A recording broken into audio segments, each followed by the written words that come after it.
लेकिन शिद्दत पसंदों को इस्टेब्लिशमेंट के गलत फैसलों से ताकत मिली। TLP इस्टेब्लिशमेंट की जमात है और इस्टेब्लिशमेंट की वजह से इस तरह की जमातें जो हैं वो ताकतवर होती हैं। बिस्मिल्लाहिर्रहमानिर्रहीम नहमदुहु व नुसल्ली व नुसल्लिमु अला रसूलिहिल करीम।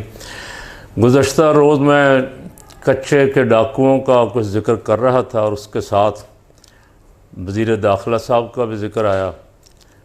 आज जो कल रात बहुत बदतरीन हादसा पेश आया है जिसमें को 32 के 38 अफराद बड़ी बेदर्दी के साथ कत्ल कर दिए गए हैं। ज़ाहिर है वो शहीद हैं, अल्लाह उनके दर्जात बुलंद फरमाए, उनके लवाहिकीन को सब्र जमील अता फरमाए। ख़बरों के मुताबिक रोड ब्लॉक करके गाड़ियां रोक के वहाँ से लोगों को निकाला गया। कत्ल व गारत अपनी मर्ज़ी से जितनी देर उनका जी चाहा वो करते रहे और उसके बाद बसों को भी आग लगाई। अब कौन है ये तो ज़ाहिर है पता करना हुक्मरानों का काम है। वज़ीर दाखिला साहब सियासी मुलाकातों में मसरूफ़ हैं और कौम जो है बहुत बड़े सोग में। वज़ीर दाखिला और वफाकी हुकूमत और सूबाई हुकूमतें इस तलाश में हैं कि कोई ना कोई केस मिल जाए, कोई केस मिल जाए PTI के ख़िलाफ़, को PTI के किसी आदमी के ख़िलाफ़, को PTI के लीडर के ख़िलाफ़। काश वो जितनी तवज्जो अपनी मुखालिफ जमात को ख़त्म करने पे, क्रश करने पे दे रहे हैं, इतनी तवज्जो दहशत गर्दों के ख़ात्मे पे भी देते। दहशत गर्दों के ख़िलाफ़ बड़े बड़े बयानात हम रोज़ सुनते हैं, ये कर देंगे वो कर देंगे, लेकिन ऐसा हादसा हो जाता है कोई ना कोई कि जिसकी कोई जस्टिफिकेशन नहीं। बलूचिस्तान बड़ी देर से दहशत गर्दी की आग में जल रहा है और दहशत गर्द कहाँ से आते हैं, कौन से ग्रुप हैं। वहाँ जो क़यादत बिठाई जाती है वो क़यादत 47 वाली क़यादत बिठाई जाती है। हर दौर में ही मर्ज़ी की क़यादत बिठाई जाती। एक दफ़ा वहाँ आज़ादाना इंतखाबात करवा दें, वहाँ की जेन्युइन क़यादत को आगे आने दें और उनको खुली छुट्टी दें कि वो बलूचिस्तान के महरूम तबकों के मसाइल हल करें। और अगर दहशत गर्दी ज़ाहिर है ज़्यादा गालिब इम्कान यही है कि बाहर से हो रही है।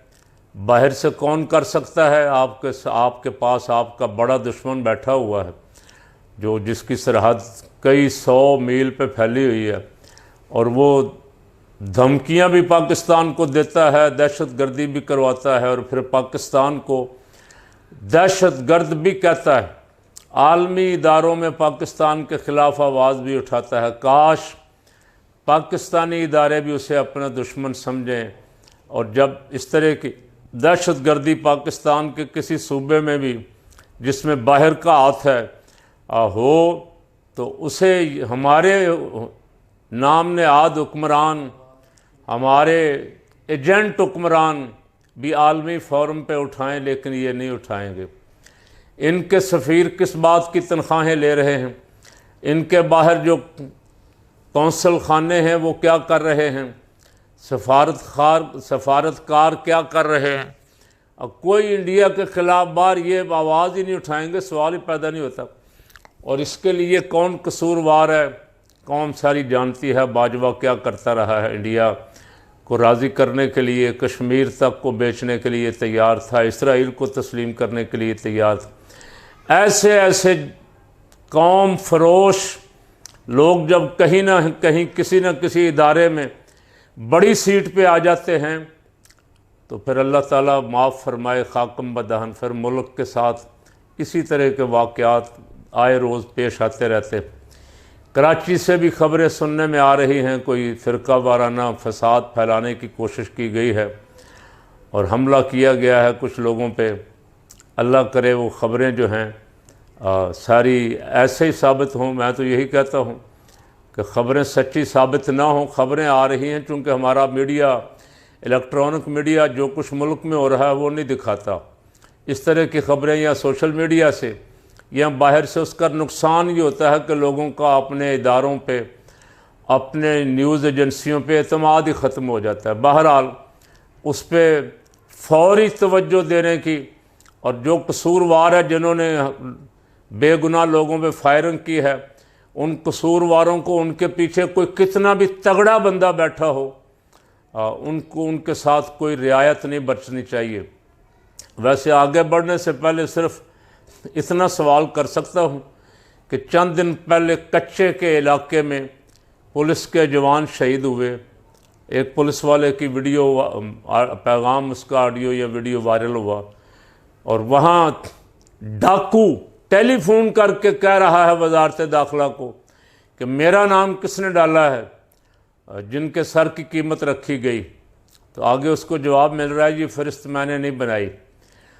तो क्या मेरा सवाल है, एक सादा सा, एक समझ लें, तालिब इल्म का उस्ताद से सवाल है या एक शहरी का अपने हुक्मरानों से सवाल है कि क्या किसी का भी इस्तीफ़ा नहीं बनता? वज़ीर आज़म, वज़ीर दाखिला, वज़ीर दिफा, किसी की गैरत भी नहीं जागी? यार पूरी दुनिया में असूल है कोई इस तरह ना हक मारा जाए, बेचारा किसी पे हमला हो और सिक्योरिटी कंप्रोमाइज़ हो जाए हमारी, यानी तहफ़्फ़ुज़ ना दे सके, अपने आदमियों को भी तहफ़्फ़ुज़ ना दे सके, तो उस वक्त फिर वज़ीर दाखिला या वज़ीर आज़म को रहने का कोई हक बाकी तो नहीं रहता। लेकिन यहाँ बढ़ के हैं, जब कोई हादसा हो जाए तो हम दहशतगर्दों को नहीं छोड़ेंगे, हम ये कर देंगे, हम वो, इसके सिवा कुछ भी नहीं।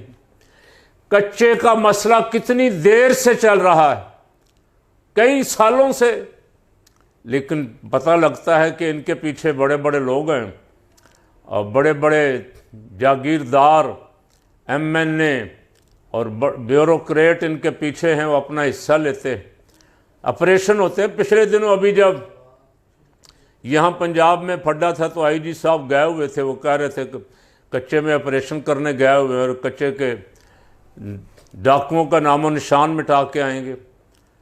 अल्लाह करे को ऐसा हो जाए कि उन लोगों को जो उधर से गुजरते हैं और अगवा हो जाते हैं या उठा लिए जाते हैं और अगवा बराए तावान के लिए पैसा लेके छोड़े जाते हैं, उन बेचारों की ज़िंदगी में कोई सुकून आ जाए।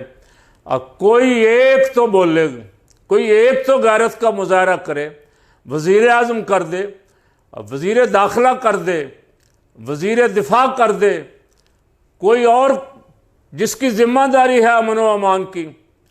ये सूबा बलूचिस्तान का वज़ीर आला, ये निगरान हुकूमत का वज़ीर दाखिला था, और हमारा एक अखलाकी असूल ये है कि जितने भी निगरान हुकूमत में होंगे वो इलेक्शन नहीं लड़ेंगे। लेकिन उसने इलेक्शन से चंद दिन पहले इस्तीफ़ा दिया, इलेक्शन लड़ा और अब वज़ीर आला बना बैठा। इसी तरह जो सूबा पंजाब का वज़ीर आला था निगरान, उसने वज़ारत आला की मुद्दत पूरी की, मौज मेला पूरा किया और फिर वज़ीर दाखिला बन बैठा, सेनेट का मेंबर बना दिया गया, क्रिकेट बोर्ड का चेयरमैन बना दिया। कोई है जो इतने बड़े हादसे पे कहे कि मैं गैरत का मुजाहरा करता हूँ, मेरी कमज़ोरी है, मेरी ज़िम्मेदारी थी, मेरी वजह से हुआ, मैं इस्तीफ़ा देता हूँ? कोई है? फ़कीर का आज ये सवाल है। फवाद चौधरी अक्सर सेकुलर ज़हन का आदमी है और ये इमरान खान को भी गुमराह करता रहा। जो कुछ इसने तहरीक लब्बैक के ख़िलाफ़ करवाया उसमें इसका बड़ा हाथ, और इस तरह के दैर्य, इस तरह के सेकुलर मुल्क दुश्मन लोग जो हैं वो हर जमात में शामिल करवाए जाते हैं। कौन करवाता है? आप बहुत समझदार हैं। आइए, उसने आज ट्वीट किया, चौधरी फवाद हुसैन ने यह ट्वीट किया है, ये आप सुन लें वो क्या फरमा रहे हैं।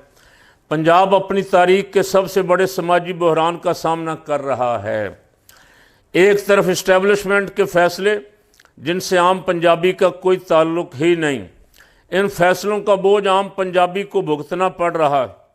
दूसरी तरफ TLP जैसी शिद्दत पसंद जमातें पंजाब के समाज को तबाह बर्बाद कर रही हैं। बेनज़ीर की शहादत ने पीपल पार्टी को महज अंदरून सिंध की जमात बना दिया।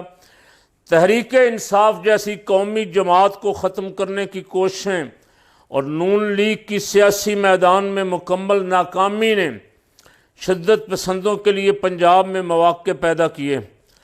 पंजाब की 5000 साल की तारीख़ में शिद्दत पसंदी का शायबा भी नहीं मिलता, लेकिन शिद्दत पसंदों को इस्टेब्लिशमेंट के गलत फ़ैसलों से ताकत मिली। यानी ये TLP पे इल्ज़ाम लगा रहे हैं कि TLP इस्टेब्लिशमेंट की जमात है और इस्टेब्लिशमेंट की वजह से इस तरह की जमातें जो हैं वो ताकतवर होती। इस्टेब्लिशमेंट के हाथ से निकल के ये शिद्दत पसंद इस्टेब्लिशमेंट के हाथ से निकल कर ख़ुद ताकत बनना चाहते। इस्लामाबाद में चीफ जस्टिस को धमकियाँ, इस्टेब्लिशमेंट की बेबसी का इजहार भी था। और एक तरफ बलूचिस्तान के जाहिल अलहदगी पसंद जमातों अलहदगी पसंद पंजाबियों को निशाना बनाते हैं, तो दूसरी तरफ शिद्दत पसंद पंजाबी वसेब कल्चर और रिवायात के लिए बड़ा ख़तरा बन गए। पंजाबी तारीख़, रिवायात और सकाफ़त के लिए पंजाबियों को ये लड़ाई लड़नी होगी, वरना शिद्दत पसंदी को शिद्दत पसंदी को शिकस्त देना होगी।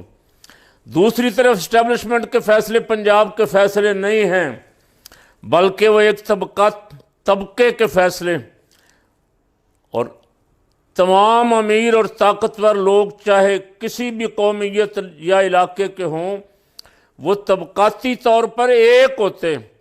इन फैसलों का कतई ताल्लुक़ पंजाबियों की सोच से नहीं है। फवाद साहब कहना चाह रहे हैं कि पंजाबी बेज़मीर भी हैं, पंजाबी बेगैरत भी हैं, पंजाबी ना नामूस रिसालत के लिए उठते थे, ना ख़त्म नबूवत के लिए उठते थे। ये शिद्दत पसंदों ने आके सारा हल्ला गुल्ला किया हुआ है। तो मैं उससे पूछता हूँ चौधरी फवाद से कि इधर अब धक्के खा रहा है ना चारों तरफ, ज़बरदस्ती PTI में वापस घुसने की कोशिश कर रहा है। कोई शर्म होती है, कोई हया होती है। और मैं पूछता हूँ कि गाजी इल्मुद्दीन शहीद कौन था, पंजाबी था या कोई बाहर से आया हुआ था? पंजाबी की गैरत नामूस रिसालत पे जागती है, हमेशा से जागती रही, और ये नामूस रिसालत के लिए खड़ा होता है। अल्लाह हमें हमेशा नामूस रिसालत के लिए खड़ा होने और इस तरह के एजेंटों से मुल्क को निजात अता फरमा दे। अजान शुरू हो।